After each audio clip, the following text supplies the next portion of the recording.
We've been asking you a lot about Kelsey recently anyway, but 35 tonight seems like she was seeing a huge net up there. Where did you see her getting those points, attacking? What was kind of open in that way for her? You know, so much of the way that she's able to score depends on great screeners, and AB is obviously an outstanding screener, gets her open looks. And getting her the ball on time and on target is important, and I think we did a good job of doing it. Yeah, I think early she knocked down a couple of long jumpers when they were playing zone, so she got some open looks and knocked them down, so that was really good. And then did a really good job of attacking when they went man and making the right reads, making the right plays. And who needs Caitlin Clark? The Indiana Fever just embarrassed the Chicago Sky without their superstar. But here's the kicker.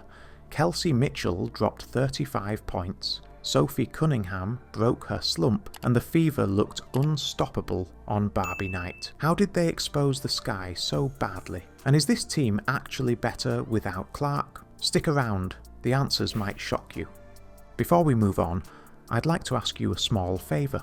If you appreciate this content, please take a second to like this video and subscribe to the channel. Over 83% of you watch the videos without subscribing. It costs you nothing, but it makes a huge difference to us. So did you click the subscribe button? Great. Thank you so much. Now back to the video. It was Michaela's season high too. I don't know if this is the perfect way to phrase this, but what does it take for a rookie to kind of earn the trust of a veteran head coach, and how does that stay or maintain for someone like that? We talk a lot about staying ready so you don't have to get ready. And, one of the benefits of having a deep team is that if you don't have it one night, somebody else does. One of the challenges of having a deep team is that people deserve to play that don't always get to play. And KK's been ready for every team, but with this team in particular, because she's kind of playing behind Tosh, she doesn't always get probably the minutes that she could get, and depending upon lineups, playing behind AB or Dee. But she's really done a great job. When Caitlin Clark sat out, it felt like the Indiana Fever's energy might dip. Meanwhile, the Chicago Sky were missing key pieces too. Angel Reese, Mariah Jefferson, and Haley Vanlith, just to name a few. On paper, it looked evenly matched. Both teams down stars, both battling adversity. But what happened next on Barbie Night wasn't about paper matchups. It was about heart, execution, and exposing who really wanted it more. Kelsey Mitchell made sure nobody questioned her hunger for this win. She didn't just score, she completely took over the game. 35 points, 7 of 10 from beyond the arc, and the Sky couldn't stop her no matter what they tried. Chloe had 8 points today too. Just what impressed you about her coming with one day of practice? Yeah, the ability to stretch the floor. She did a really good job of understanding offense, understanding where she was going to get hers, and then staying shot ready.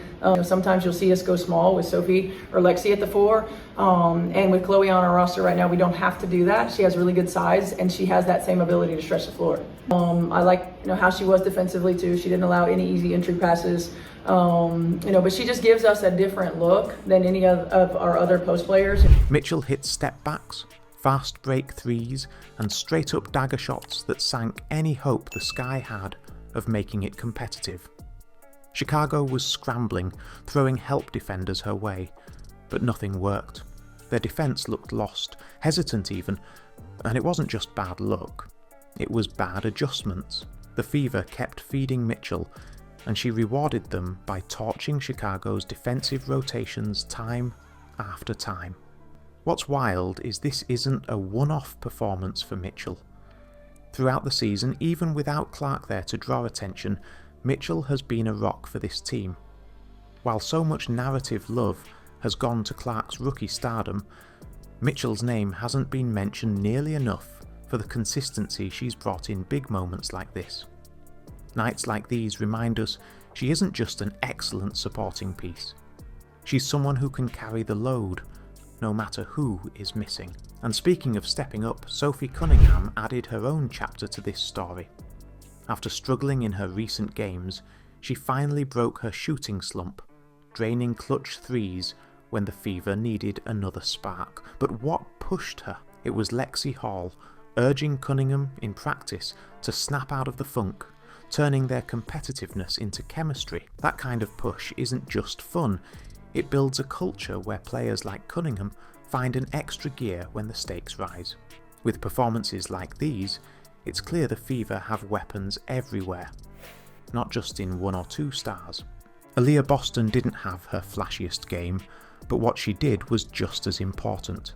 She flirted with a triple-double while battling against Camila Cardoso, a matchup that has given her trouble before. Boston looked less like a pure scorer and more like a facilitator, finding her teammates with 6 first-half assists that broke down Chicago's defense. Cardoso made it tough inside, contesting shots and making Boston earn her buckets, but instead of forcing the issue, Boston adapted. That's what makes her special. Even when things aren't going her way, she finds ways to impact the game. And honestly, she wasn't carrying this team alone.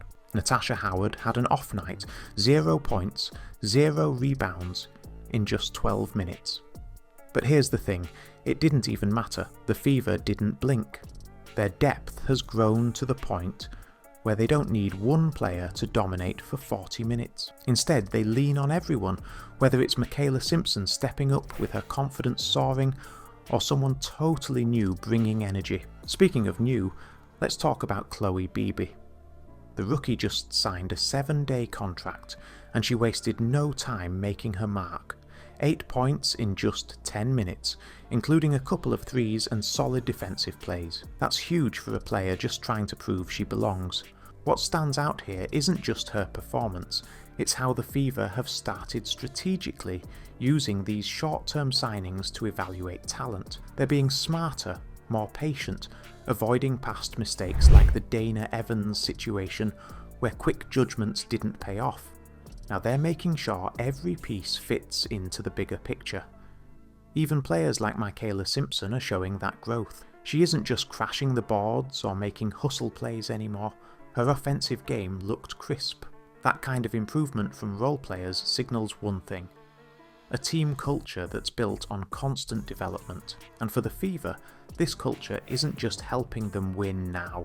It's a formula for the playoffs, where depth and adaptability decide champions. Boston might be their centerpiece, but this roster is becoming complete, piece by piece.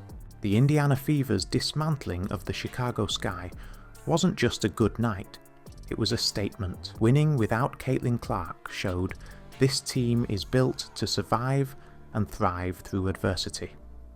Kelsey Mitchell's 35 points fired up the offense, while players like Sophie Cunningham and even Chloe Beebe stepped in to prove their worth. The Fever aren't a one-star story anymore. They're a team on a mission, sitting just behind Seattle and Atlanta in the standings. So, are they the WNBA's most underrated team? Let us know what you think, because if this keeps up, the Fever might shock everyone come playoff time.